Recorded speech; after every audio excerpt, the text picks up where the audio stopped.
Ladies and gentlemen, today we gather here to witness a most peculiar affair. The old lady was utterly exhausted by her son and decided to take a holiday. However, since Clem was her only child and this concerned his happiness, she thought, why not pay him a surprise visit? It must be fate. Just as the old lady was on her way, Damon had already slipped into Utasha's house, snoozing happily by the fireplace. Completely oblivious to the secret rendezvous, suddenly there was a knock at the door. The couple crouched nervously by the window, only to see Clem's mom staring back at them like a deer in headlights. Utasha wouldn't dare open the door, fearing her little secret would blow up like a bad sitcom. She shooed Damon out back, then calmly opened the front door, but the old lady had left. Little did she know, this little escapade was about to blow up in her face. The old lady felt a twinge of pain in her chest, perhaps a sign to take that long overdue vacation. As she made her way home, she tripped and fell, right under the watchful gaze of Susan's son. He wanted to rush over to help, but the old lady shook her head, saying, "Not today, kid," and shared her wounds. With that, she closed her eyes, leaving the boy with a sense of impending doom as he raced off to tell Clem. Clem exclaimed, "I wasn't ready to be an orphan." Clem hurried to the scene of the calamity, with villagers trailing in like it was a parade. Clem was heartbroken, blaming himself as the world's worst son. Everyone silently agreed Clem was off the hook. His wife Utasha was the real culprit here. Plus, Clem heard from some gossip in the grass that a man was spotted running from his house. Who was that man? I have no idea, Clem thought, suddenly connecting the dots to his unfaithful wife. Fueled by rage, he stormed home, thinking, no way in becoming the punchline. They had a showdown like never before, as Clem accused his wife of being cold and distant, while Utasha just zoned out. Utasha vowed never to wrong a 3 quesadilla, yet resented being lied to. This fiasco shattered her dreams to bits, leaving her at a loss for words. After that, Utasha packed her bags and temporarily moved in with her grandfather. But during the following days, she awaited a letter from Clem like it was the last piece of cake. But to her surprise, Clem never sent a single letter, not even a postcard.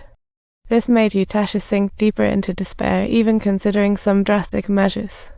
Thankfully, her grandfather swooped in just in time to stop her impulsive behavior. Eventually, with a little nudge from cousin Thomasin, Clem decided to write his wife a letter to salvage their marriage. He, too, felt tortured during this time, as his heart remained entangled with Utasha. Just at that moment, Damon reappeared, inviting Utasha to flee this place with him. Utasha was deeply moved upon hearing it, thinking, this man truly understands me, he gets my heart. To escape, she even agreed to become Damon's mistress, planning to elope that very night. But lo and behold, Clem's letter finally arrived just in time. Grandfather thought Utasha was sound asleep and placed the letter on the dresser. As soon as Grandpa retreated to his room, Utasha tiptoed downstairs. She quickly put her escape plan into action, slamming the door and startling Grandpa wide awake.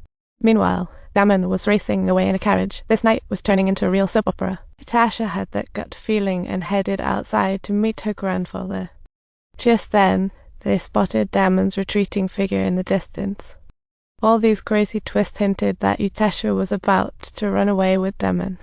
So, Thomasin rushed to inform Clem, ready to thwart their plans. They raced after them and, lo and behold, caught up with Damon, who was waiting by the bridge. But much to Utasha's surprise, she couldn't quite believe her eyes her husband was here too. Caught between wanting to elope with Damon and facing Clem, her mind was in a whirlwind. Desperate, she jumped into the roaring river to end her fleeting, colourful life. Unexpectedly, the 2 men who loved her dove into the icy water after her, unwilling to let her go. They then rushed to Diggory, risking it all to save her.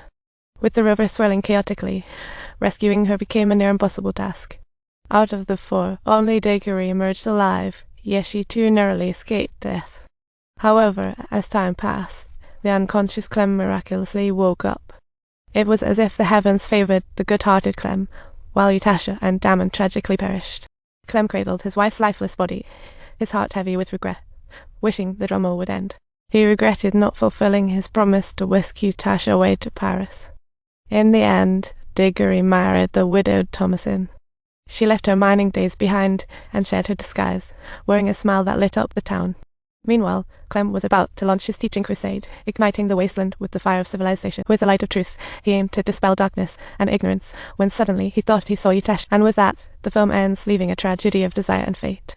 Just like Utasha, who tried to use marriage as a stepping stone to escape her village, only to be trapped by her own vanity and society. If you enjoyed this story, don't forget to subscribe. More exciting episodes await you.